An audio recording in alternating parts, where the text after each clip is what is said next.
Good evening, everyone, and my name's Gavin Enston. Welcome to everyone in the Active FM world. I'm one of the presenters on a show called The Political Show, which is broadcast every Wednesday at 1300 GMT plus 2. That's 1 o'clock in the afternoon South African time. And then it also gets distributed every Friday morning at 0600 GMT plus 2. So for more information on the show, please check us out at www.activefm.co.za. But anyway, tonight I have the huge privilege to be interviewing Jason M. Lenard, and he's written an exciting new book called Terror Strikes. And this book, as I understand it, Joseph, is available at Amazon.com. Is that correct? Yeah, it's available at most online stores, but most people use Amazon. They sell like 80% of all books sold go through Amazon. So yeah, that's the easiest place to find it. And yeah, I'm glad you put my middle initial in there, Joseph M. Lenard. I'm in Michigan in the United States. There is another Joseph Lenard out of North Carolina that writes books too. So Okay. I got to be careful people don't get us confused. Yes. No, I understand. So, so Joseph, I was going to say how are you doing this evening, but obviously for you it's afternoon. Yeah, So how are exactly. you doing this afternoon for I'm you? doing pretty good, but like I say in the book, remember, it could always be better, but it could often be worse, right? That's true. That's very, very true. Joseph, I wanted to ask if you could maybe just spend a minute or two just telling us a little bit about yourself. Sure. Just give us a brief introduction to yourself. Yep. I'm born and raised in Southeast Michigan, and despite not being very fond of the winter months here, I do like the area, so I stay. Although I'm very tempted to move to Las Vegas in winters where it's be much warmer. But yeah, so lifelong Michigan resident, which is why my book mainly takes part in Southeast Michigan, but it is an international flavored book. It has a chapter on Toronto, Ontario, Canada, London, England, Madrid, Spain, and Tokyo, Japan. So it's not meant to be just a US book. It's indeed meant to be an international flavored book because, of course, terrorism doesn't just exist here, it exists everywhere. In fact, I was just reading a news blurb a couple hours ago about 28-year-old twins that were sentenced to 8 and 11 years respectively in your country for a plot against the US Embassy in South Africa in 2016. Okay. Yes. No, yeah, it is quite a, probably, well, I suppose it started in the middle of the last century, but really has become a big thing. Could you just tell us, in terms of yourself, obviously, there is a political sort of undertone, to the book. So if you could just tell us a little bit about what informs your political views and what your greatest influences are before we talk about the book itself, just so that we Okay. can get a bit of a background. Yep. While I lean conservative, I am a constitutional Republican here in the United Okay. States. We are not a democracy, despite everybody constantly saying we are a democracy. We are not. We are a constitutional republic, and that's the camp by which I sit. And that's kind of part of the leaning of the book, also, because again, terror strikes coming soon to a city near you. Terrorism is, of course, the main theme, but it's not the only theme. And you can't have an honest discussion about terrorism without discussing both politics and religion, because it's part of their stated reasoning to want to kill us all. Okay. All right. And then just in terms of that, what sort of gave you the motivation to write a book specifically, dealing with this subject? Al, I've been writing my whole life, and most of what I've written has come to me in a dream. as did this book. I had a dream in 2006, so I started writing this book, but they just didn't all come together right in 2006. So I kind of put it on the back burner. And then all of a sudden last year, the dreams recurred.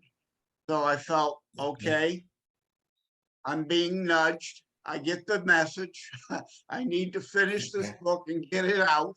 Uh, because again, there's not just about terrorism. There's a bunch of sub themes in the book that really relate to today's age and this time frame. Because sadly, there's a lot of people who've bought into the myth that terrorism somehow went away during the Wuhan virus hysteria. That's not the case. It's just that most of the news outlets focused on the Wuhan virus hysteria for ratings and didn't deliver all the news. Like I mentioned the two twins that were just sentenced in South Africa to 8 and 11 years. There were church attacks in Nigeria recently, Ethiopia, Al Shabaab attack. Uh, Biden, even after bungling our withdrawal in Afghanistan, has sent special forces back into Somalia.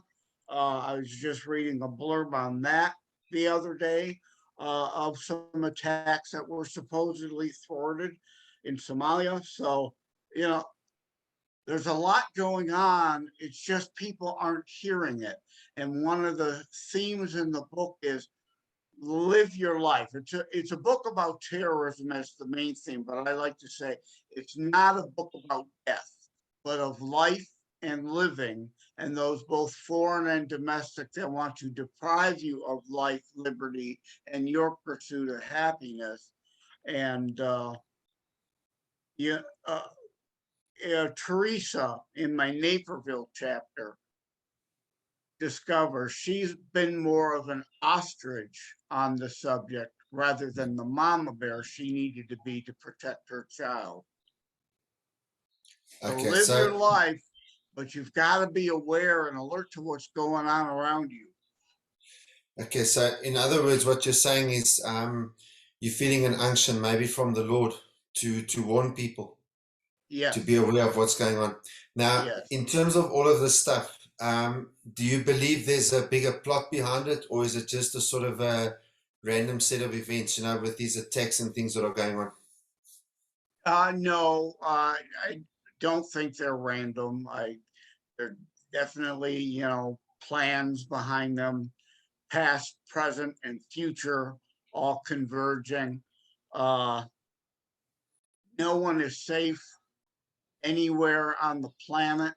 Uh, you know, again, the issue with what you don't know can still hurt you. To go back to the Teresa quote, you can't be an ostrich. Just because an ostrich wanders onto railroad tracks, hears a noise, and decides to bury its head between the tracks, that isn't going to stop it from being run over by the train that's coming Yeah. just because its head is buried in the sand. So again, live life, but engage in situational awareness. Know Mm. what's going on around you. So that, bringing about that situational awareness in people is a big motivator for you. Is that correct? In terms Yeah, of the writing of this book. yes, yes. And again, the terrorism being the main theme, there are sub themes in there, including suicide prevention, because with the lockdowns, suicide Mm. spiked. And of course, we have issues of those in and around terrorist attacks having survivors built in their own form of PTSD, and the issue of suicide amongst those groups. So that's, again, one of many sub themes in the book. Okay. And then, just before I ask specifically some more questions about this book, I just wanted to ask, you've obviously written other books on that as well. Would terrorism generally be a theme that you'd write about, or are there other themes that you'd write about as well? No, I've written about all kinds of things. This is the first actually internationally published book that I put out. But yeah, I've been writing my whole life. I I wrote music and recorded music back in the 80s, but I wasn't good enough to get a record deal or anything like that. It's not like today where anybody can record music and sell it online. Yeah. So then I Yeah. shifted kind of to short stories and novels. But this one was the one that really was put upon my heart that it had to get out into the world as not just history lesson, but warning and all the sub themes. Uh, because this is, while it's labeled on Amazon as a political thriller, it's historical fiction, or as I call it, faction. Uh, there are Yes. chapters that deal with reality, actual events Yes. like Toronto, Ontario, London, England, Madrid, Spain, Tokyo, Japan, so as to show, you know, and the fictional story ties it all together with Martin, who's a Detroit newspaper person who sits down to write his own book on terrorism. So we follow Martin's research and impetus to write his book on terrorism in my book. And I also have a Okay. very unique and innovative approach towards writing. I like to say that the formulaic creative writing guidelines, I took those and put them through the shredder to create a book like Okay. no other. I didn't, I don't Yes. follow the usual formulas.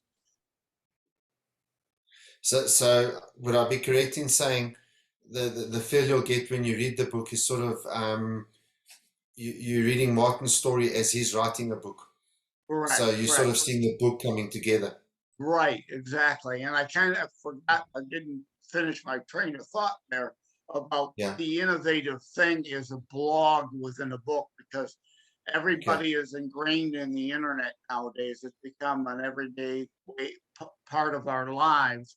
So everyone knows what a blog is. So I put a couple of Martin's blogs, which are actually my blogs repurposed for my character in the book as part of the storyline. All right. So writings that you've made on real life situations, have been a big influence in terms of the book. I, to be honest, I'm not much of an avid reader. Okay. I'm more of a wait till the movie kind of guy, actually. Okay. So it's kind of a bit ironic that I have a That published you're book writing a out book. now rather than a movie to try to sell you. Okay. But yeah, I've been writing my whole life. I've written science fiction. I've written uh, other political thrillers. I wrote a crime drama. Uh, I've written a radio play. So I've dabbled in a lot of different things. But again, this just seemed like the right book for the right time with the right message. Okay. Um, and then obviously you've mentioned all of those places, London, Ontario, Spain. Um, just for the sake of those who are listening, am I correct in saying that those are all related to terror events that have taken place, Correct. over the last 20 years or so? Yes, exactly. And of Yeah. course, 9/11 is the Yes. biggest chapter in the book, as one would expect, Yeah. with it Yes. being the largest scale terror attack that we've ever known. Yes. Okay. So just a question on the 9/11. Would you like to just tell us what your take is on that? Obviously, some people say it was faked. Others say no, it was a few guys from the Middle East. Yeah, What is your take on 9/11? well, I mentioned 9/11 truthers in the book because, Mm, again, I wanted to write an honest book on the subject. So I yes. acknowledge 9/11 truthers. But I was home that day watching TV when the news broke in. And I literally saw as millions, if not billions around the world saw that second plane hit that building. Mm. These buildings weren't attacked by cruise missiles. No. Yes. We rounded up the 19 hijackers. Uh, so we know who did it. We know what happened. But, there's always going to be a certain degree of people who have to overcomplicate things. Yeah. Things can't be as simple as they seem. They have to delve into conspiracies, which is not to say some conspiracies aren't real. They are. Obviously, Yes. 9/11 was a conspiracy. They conspired to do what they did. But as to whether the U.S. government was actually behind it, no, I don't buy into that. And So the you don't U.S. buy into the theory that that there were that the building was imploded, that they put explosives inside the building and all of that. No, and what is it? Not the science. Well, I forget the scientific magazine that went in and examined and debunked all that stuff. I mean, other buildings have pancaked also. The Yes. conspiracy theorists like to say it's the first time in history a building like that ever pancaked. Well, it was the unique way it was built that allowed it to happen that way. It's like a tree. You take an axe Yes. into a tree, and at some point, then it falls over. But you fly a plane into the building the way it was designed with the ectoskeleton structure. It Yes. took out a corner and a lot of the internal supports. And once it became pancake and gravity took over. Yes. Yeah. Now, I must admit, also at the time, I mean, we were watching it.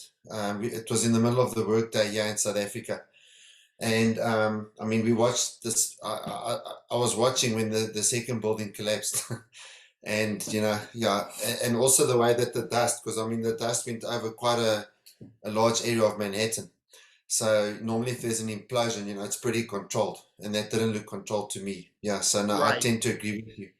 Now, obviously yourself being a Christian, a lot of Christians could come and level an accusation against you saying, why are you writing a book about death when our faith is all about life? Yeah. How would you respond to that? I'm glad you asked that, because I always say that despite the title and main theme, this is not a book about death. It's actually a book about life and living, and those both foreign and domestic. They want to deprive you of your life, your liberty, and your ability to pursue your own happiness. So that's a great question. I definitely had that answer ready. Okay. All right. So obviously from your perspective, then if you've got your head in the sand, you're probably going to be hit by that proverbial train, and then you won't be able to experience life. Exactly. And there is Right. even a chapter on love versus hate in the book. Again, terrorism being the main theme, the driver of the book, but there are a lot of sub themes. And again, it's about living and living life to its fullest. But if you don't pay attention to what goes on around you, and even not just terrorism, crime in general is also a theme in the book.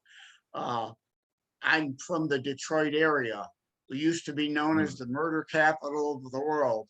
Well, it's better than it used to be, but still, there's a lot of crime around here. So you've got to be awake and alert. Yeah. There are people with nefarious aims and evil in their heart, looking to harm others or gain from the benefit of stealing from others. Okay, so then just in terms of those who'd be interested in reading this book, would that tend to be Christians, or who would you say would be interested in reading this book? It's a book for all audiences, young, high school age on up, young and old. male and female. It's not a Rambo like shoot 'em up, blood and guts spilled all over the pages kind of thing. So male and female both can enjoy it. Uh, Political and non-political, and religious and not religious. Because again, you can't have a book on terrorism and discuss Islamic fundamentalism without delving into both politics and religion. But I try not to make that an overbearing sub theme in the book. So yeah, no, this is not a Christian book for Christian people, even though yes, I am a Christian and my character Martin is a Christian, but it's a book for everybody.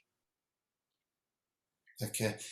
And then, just in terms of your take with regards 9/11, so obviously, we agree on the fact that there were actual planes. And I mean, I remember there wasn't enough time to fake all of it, especially on live TV, as some people have claimed since. All kinds But of I channels wanted, were carrying it. Yeah. I yes, mean, no, you and I didn't. mean, yeah, we were watching it live in South Africa. I mean, Yeah, I everyone was too. stopped. They put CNN on in our auditorium in the company that I was working at the time, and even the head of group IT and all sorts of people were sitting there watching this, and I mean, everyone was shocked. Now, what I wanted to ask specifically in terms of that, obviously you said with 9/11 there was some conspiracy. Now, there was also talk at the time that many of the US Air Force planes, were on the ground, and there weren't many of them in the air, in order to be able to maybe stop the planes before they got near the city and that. Was there some sort of conspiracy, with regard to that, in your opinion, or was it just a case of that maybe the government was caught napping? Yeah, they were caught napping. I mean, when we're talking about 2001, you have to understand American politics. We had just Yeah, come out of the Bill Clinton as president years, and we were cutting military budgets, thinking we were now finally going to live in peace. And that, we went back to sleep. The United States government literally was that ostrich that I was talking about. So they did okay, scramble jets, but you got to remember that the American homeland had only really been assaulted in during Pearl Harbor. Other than that, yeah, the North American continent has been a pretty safe and secure place. So we don't patrol our skies regularly unless if some early warning system detects something to launch craft. We don't keep planes in the air all the time. It's just too expensive of an ocean. And yeah, it was a massive failing on our government's intelligence services to yeah, have so many bits and pieces of information and not be able to connect the dots okay, beforehand. okay. Now, I've seen that you're talking about broken windows policing policy, that could have prevented 9/11. It, Could you tell us, what you mean by a national federal broken windows policing policy, and how you believe it could have prevented 9/11? yeah, I don't know if it would have yeah, get my mouth to work here. If it would have completely stopped or prevented is the word, having a brain fart here now. Yeah, if it could have completed or not. But broken windows policing is a term coined after Rudy Giuliani became governor of New York State, or mayor of New York City. I mean to Yes, say, I don't want to confuse the facts here. yes, Rudy Giuliani instituted what became known as the broken windows policing policy, which means you sweat the small stuff. If you're arresting people for hopping the turnstiles in the subways, they're not out to commit other greater crimes. And it reduced crime drastically in New York City during his reign as governor. Had we had a national broken windows policy, they overstayed their visa. Had we arrested and deported them for that, 9/11 wouldn't have occurred. Now, I doubt we probably would have been able to round them all up. But what if we'd have gotten 3 of the 4 pilots? They would have only been able to use one plane as a weapon rather than 4, with the 4th plane being taken down by passengers in Pennsylvania. And we did have Yes. military jets scrambled at that time, ready to take the plane down. Now, there's a conspiracy theory I'm willing to get into. Did the 4th plane actually get taken down by passengers, or was it shot down by the US military? And they really would rather not have to admit to that. You know, like shooting down civilian airlines is a very, very touchy subject. Yeah, no, I can just imagine what they would have said about George Bush. Sure. Okay. Um, Now, in the book, you talk about GIJIAs. What Geisha, is a GIJIAS? What is that? it's pronounced Geisha. Like during World War II, Joseph Goebbels Hmm. coined the term Nazi Soci for the National Okay. Socialist Deutschland Arbeiter Party, and we've all come to call them just Nazis for short. But that was actually a term coined by Joseph Goebbels at the time of the party foundations.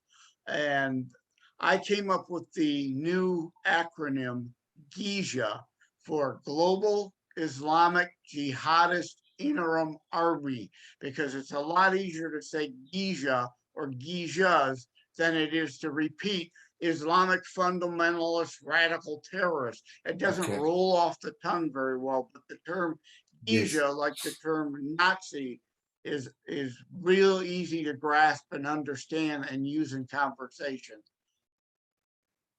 Now, just a question from there.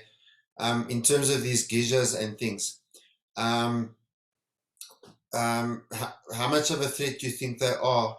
With what's going on the border, with Mexico. In terms of the floods of people coming across the border there, illegally. Yeah, well, we have rounded up terrorists who are on our terrorist watch list coming across our southern border from Mexico.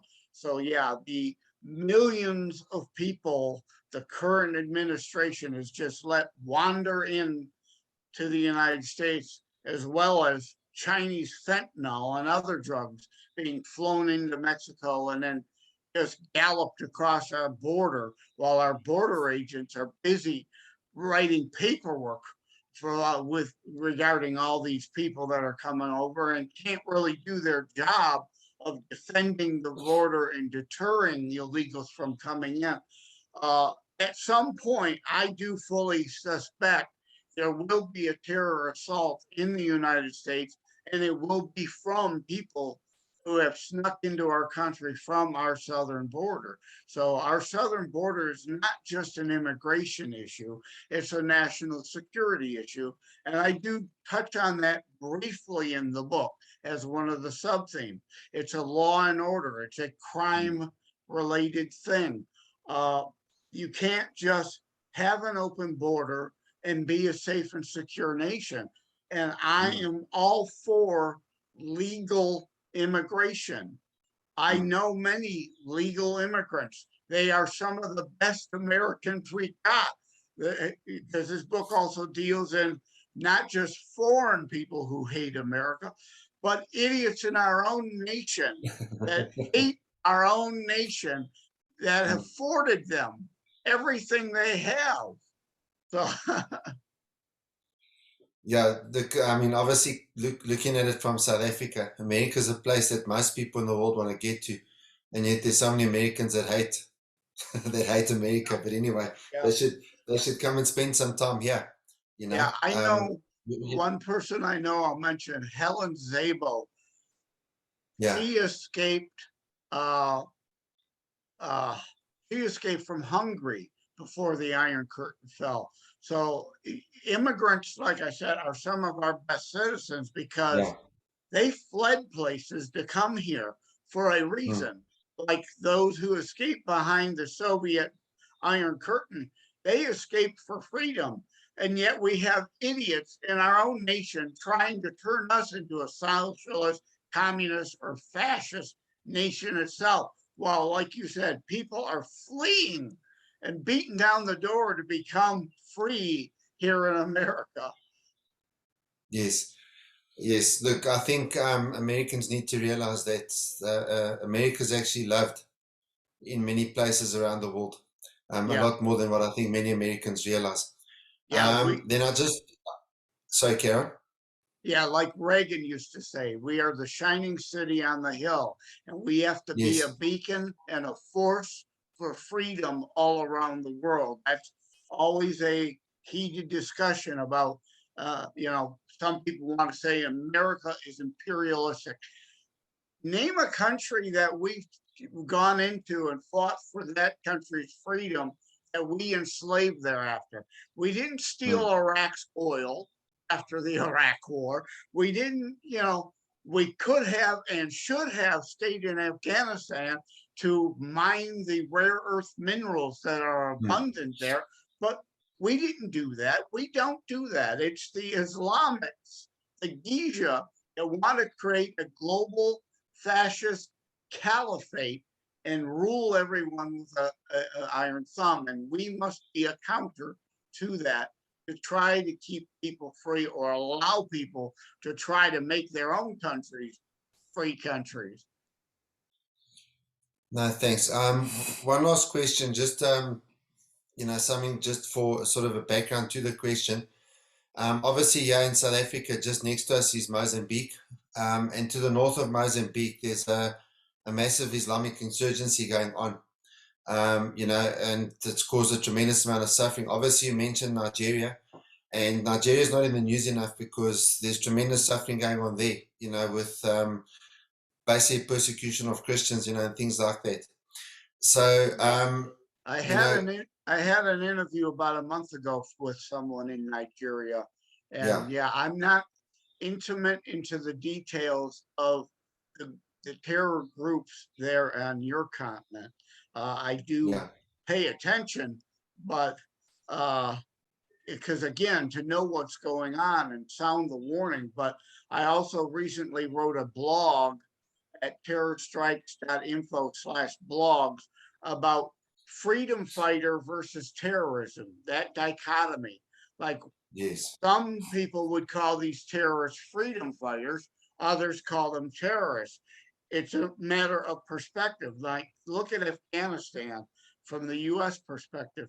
We actually helped fund Osama bin Laden to fight yes, as a freedom fighter organization in Afghanistan when the Soviets completely unprovoked invaded Afghanistan way back when. And then, of course, Osama and his Al Qaeda buddies got a feel for all that uh, power and control and then turned on us after we drove the Soviets out. So you've got mhm, to, the monster you create, what you create today may be your monster trying to eat you tomorrow. yes. And wouldn't you say it's the same as Saddam Hussein? Weren't they Yeah, funding him against Iran, and then the same thing happened there as well? yeah, yeah. And I discuss this in the book too. People don't understand, especially younger people, that Iran used to actually be a very strong U.S. ally. And then Yes, they had the Islamic Revolution and the Ayatollahs. So we then kind of propped up Saddam Hussein in the Iran-Iraq war to have them fight each other so that we hopefully wouldn't one day, which I'm sure we will have boots on the ground in Iran, uh, mm, uh, because they are the biggest state sponsors of terrorism around the world as it stands right now. There cannot be mm. a peace on this planet until we overthrow the Ayatollahs in Iran.